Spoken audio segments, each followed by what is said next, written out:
Kesuksesan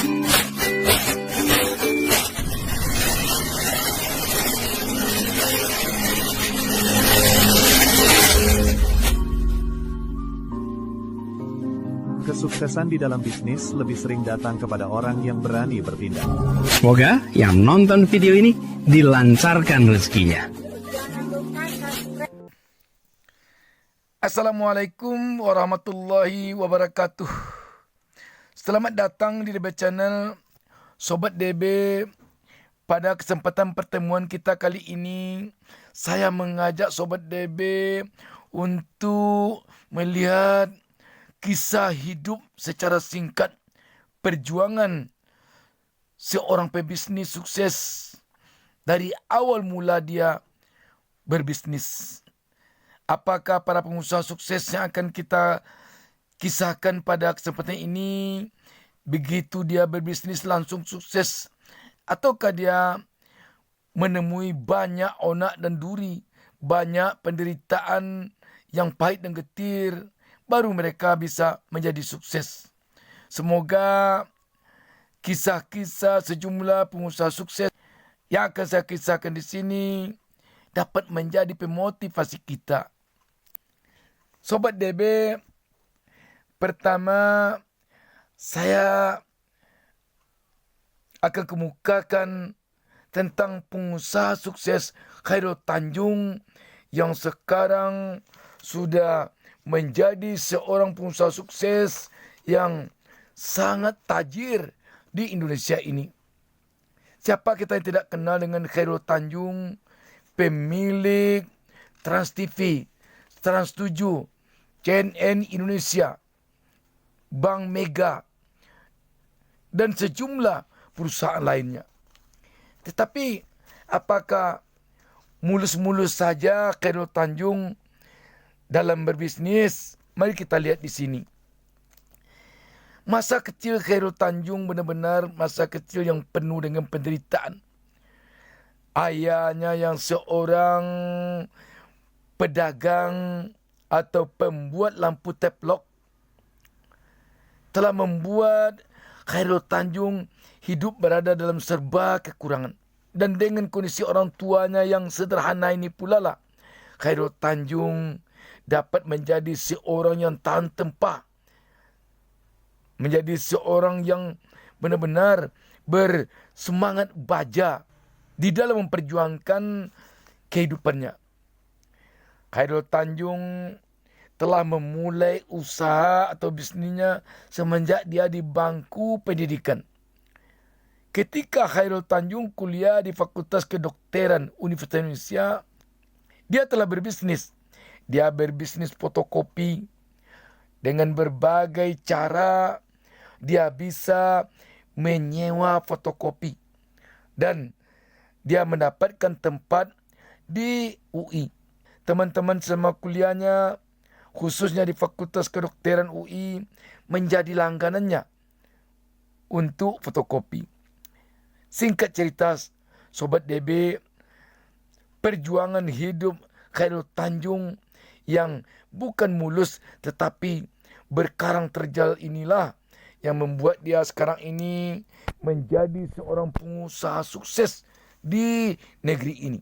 Selanjutnya, saya ajak Sobat DB melihat seorang pengusaha sukses, Eka Ciptawijaya. Eka Ciptawijaya, pemilik Sinarmas. Tentu saja kita sudah sangat akrab dengan nama Sinarmas ini. Tetapi tahukah kita bagaimana seorang Eka Ciptawijaya berjuang untuk bisa menjadi pengusaha sukses? Sungguh sangat memilukan sekali perjuangan hidupnya.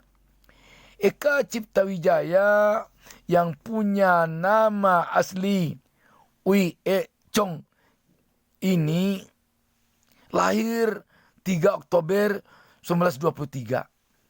Waktu masih kecil, Eka Ciptawijaya yang hanya berijazah SD ini, dia telah ditempa oleh kehidupan yang pahit bersama orang tuanya. Ayahnya yang punya kedai kecil di Makassar telah membuat dia bisa belajar berbisnis dari situ. Ketika Eka Cipta Wijaya berusia 15 tahun, dia mencoba mengadu peruntungan dengan berusaha sendiri. Bagaimana caranya? Apakah dia diberi modal oleh orang tuanya? Sama sekali tidak.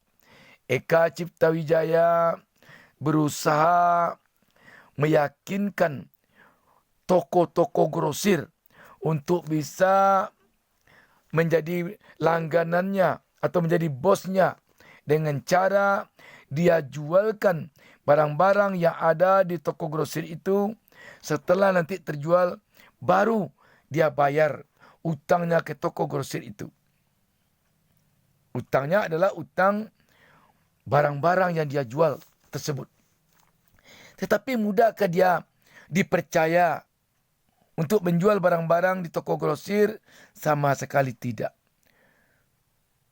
Eka Cipta Wijaya masuk toko, keluar toko, menawarkan diri untuk menjualkan barang-barang yang ada di toko-toko grosir itu.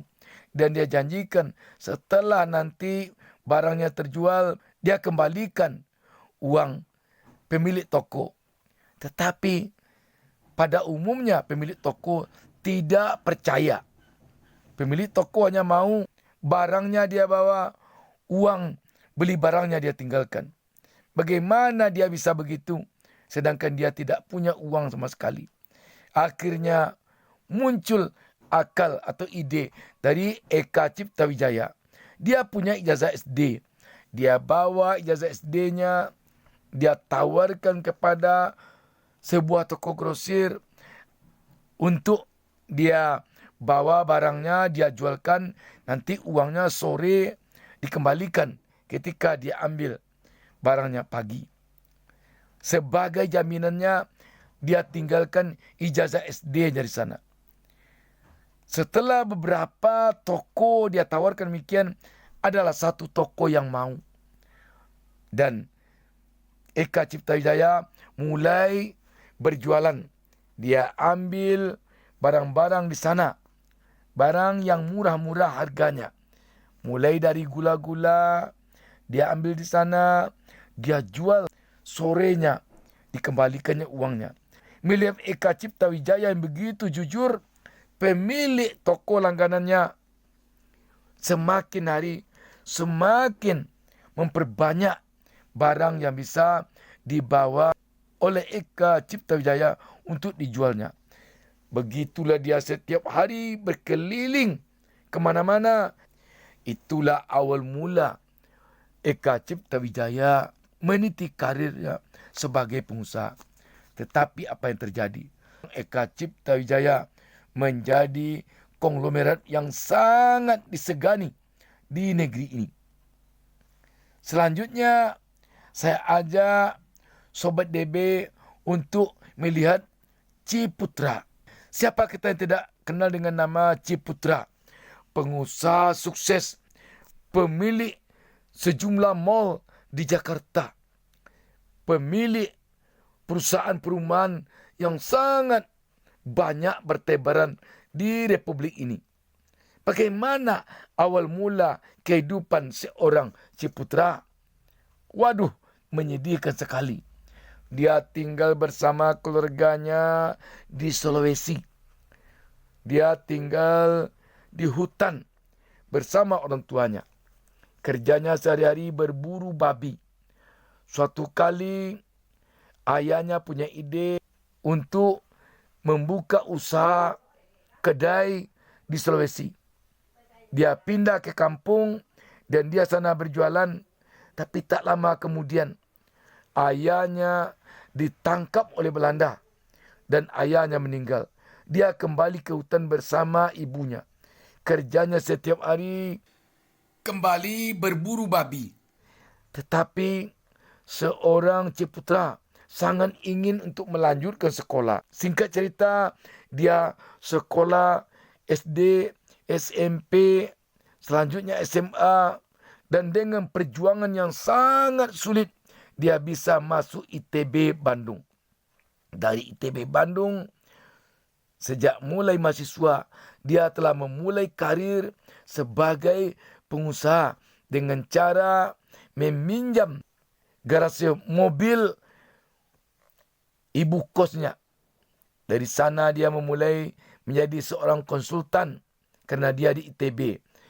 Lama-kelamaan karirnya menjadi naik sampai setelah dia tamat kuliah. Dia dipercaya oleh Gubernur DKI Jakarta Ali Sadikin untuk membangun berbagai pusat perbelanjaan di Jakarta. Mudahkah dia mendapatkan kepercayaan Gubernur Ali Sadikin itu? Sudah barang tentu tidak mudah. Singkat cerita, seorang ciputra yang miskin dulunya berhasil menjadi pengusaha sukses. Sobat DB, sungguh rata-rata kalau kita perhatikan, pengusaha sukses itu tidak langsung sukses, tetapi menemui berbagai rintangan, hambatan untuk mencapai sukses. Dengan demikian, saya ingin menyampaikan kepada pemirsa, terutama kaum generasi muda, kaum milenial, kaum Gen Z, Anda jangan segan-segan memulai berbisnis sejak dari nol, sejak dari susah. Sebab dengan apa yang Anda mulai, mudah-mudahan nanti Anda akan menjadi pengusaha sukses. Demikian Sobat DB Channel tetap mendoakan agar seluruh pemirsa menjadi pengusaha sukses, kaya raya. Salam sukses dari DB Channel. Wassalamualaikum warahmatullahi wabarakatuh.